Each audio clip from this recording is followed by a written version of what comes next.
السلام علیکم ورحمۃ اللہ وبرکاتہ۔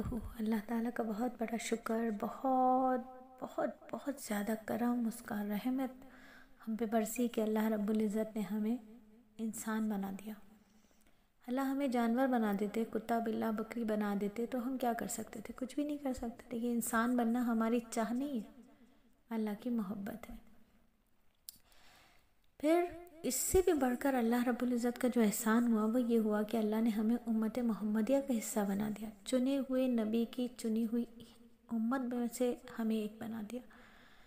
اتنا بڑا احسان ہے یہ اللہ رب العزت کا ہم پر کہ ہم ہزاروں دفعہ مریں، ہزاروں دفعہ جئیں، پوری زندگی سجدے میں سر رکھیں، تب بھی ہم یہ احسان اللہ کا نہیں اتار سکتے، نہیں چکا سکتے۔ اور نبی بھی کون سا نبی ملا؟ وہ جو امتی امتی پکارتا رہا۔ اصل میں ہمیں اپنی قدر نہیں ہے، ہمیں خود اپنی قدر نہیں ہے، اس بات کی ہمیں قدر نہیں ہے کہ ہم محمدیہ امت محمدیہ کا حصہ ہیں، ہم نبی صلی اللہ علیہ وآلہ وسلم کی امت میں سے ہیں۔ آج تھوڑا سا اس بات کو سمجھ لیں تو شاید پتہ ہو جائے کہ ہم کتنے کتنے چنے ہوئے ہیں، ہم پر اللہ نے کیسی رحمتوں کا نزول فرمایا ہے کہ اس نے ہمیں امت محمدیہ کا حصہ بنایا ہے۔ سیرت النبی کے اس حلقے میں ایک بار پھر آپ کے ساتھ ہیں، اس سوچ کے ساتھ، اس فکر کے ساتھ کہ کاش کہ ہم اپنی ویلیو کو سمجھ جائیں، کاش کہ ہم امتی ہونے کا حق ادا کر دیں۔ میرے نبی ہیں، میرے نبی فرماتے ہیں میری حیات اور وفات دونوں میں خیر ہے، میری حیات اور وفات دونوں میں خیر ہے۔ نبی رحمت ہیں، اپنی امت پر جو نظر عنایت اور نگاہ لطف و کرم ہے وہ وصال کے بعد بھی منقطع نہیں ہوئی، بلکہ آپ نے امت کو خبر دی کہ میرا تمہارے ساتھ پیار و محبت اور خیر خواہی کا تعلق باقی رہے گا۔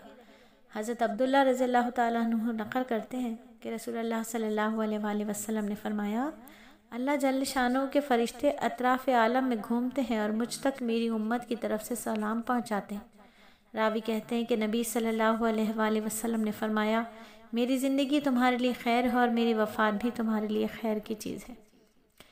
مجھ پر تمہارے اعمال پیش کیے جائیں گے، سو میں جو خیر دیکھوں گا اس پر اللہ تعالیٰ کی تعریف کروں گا، اور جو شر دیکھوں گا تو اللہ تعالیٰ سے تمہارے لیے استغفار کروں گا۔ کیا پیاری بات کہی میرے نبی نے۔ اس بات پر تو انسان جتنا شکر گزاری کرے، جتنا درود و سلام بھیجے کم ہے۔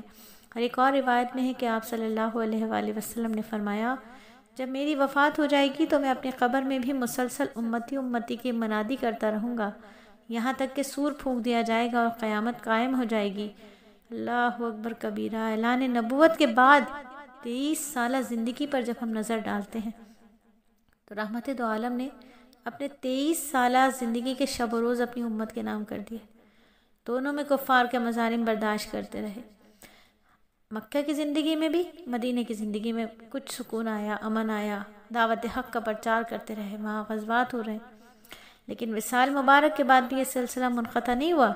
قبر شریف میں بھی اپنی امت کے حق میں دعائیں جاری رہیں، اور پھر محشر میں وفاؤں کا یہ سلسلہ اپنی آخری حد کو جا پہنچے گا، لیکن دوسری جانب ہم امتی ہیں۔ ہائے اللہ، ہم امتی کیسے امتی ہیں؟ ہم اپنی زندگیوں کا جائزہ لیں، کتنے دن، کتنی راتیں، کتنا مال، کتنا وقت رحمت دو عالم کے نام کر سکتے ہیں، اور کیا ہے ہم نے تو کچھ بھی نہ کیا۔ یہ میرے نبی کی محبت ہے، میرے نبی کی محبت تو دیکھیں اور ہماری غفلت تو دیکھیں۔